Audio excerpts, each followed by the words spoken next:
कोलकाता घटना के विरोध में इंडियन मेडिकल एसोसिएशन ने निषेध किया है। नागपुर में आईएमए द्वारा प्रदर्शन कर इसको लेकर और राज्य सरकार की भूमिका को लेकर भी सवाल उपस्थित किए गए। नागपुर स्थित इंडियन मेडिकल एसोसिएशन कार्यालय के बाहर के सभी प्रमुख चिकित्सक एकत्रित हुए और इस घटना के विरोध में प्रदर्शन किया। डॉक्टरों ने घटना की निंदा करते हुए राज्य सरकार की भूमिका पर सवाल उठाया।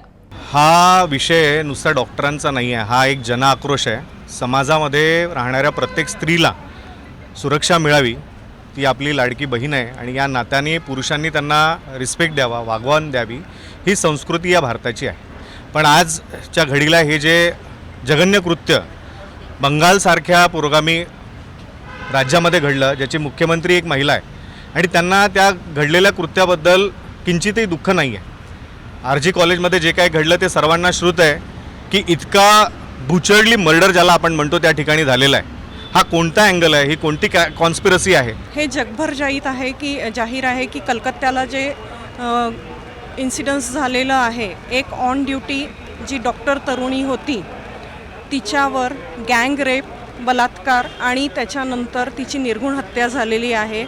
8 तारखेच्या रात्री ही घटना झालेली आहे। 8 तारखेच्या रात्री किंवा 9 तारखेची सकाळची वेळ जी होती, पहाटेची वेळ, त्या वेळेवर सगळेजण जेव्हा साखर झोपेत असतात त्यावेळेस एका तरुणीवर जी ड्युटीवर आहे, मी डॉक्टर पण नाही म्हणणार, एक तरुणी जी ड्युटीवर आहे तिच्यावर सगळ्यांनी मिळून गँग रेप केलं आणि तिचं मर्डर केला, तिचा खून केला। ही जी घटना आहे ही अक्षरशः काळीमा फासणारी आहे। वरिष्ठ चिकित्सकों ने इस घटना को न केवल सुरक्षा का बड़ा मुद्दा बताया बल्कि मानवता को शर्मसार किए जाने वाली बात भी करार दी।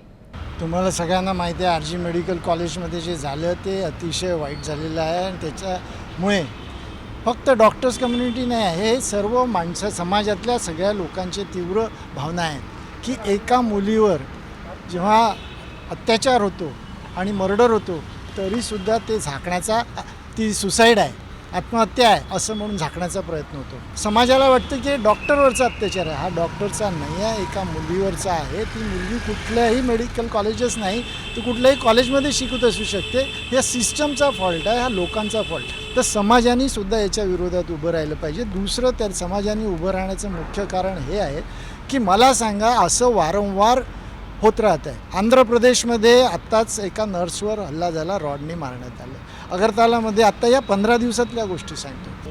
ये जो घटना हुई है यानी एक very horrible incidence which has happened, और सबसे बड़ी बात वह घटना होने के बाद, रेप मर्डर होने के बाद जो उसके पालकगण है, उसके माता पिता है, उनको वहाँ से उस हॉस्पिटल से बताया जाता है कि वह एक सुसाइड है।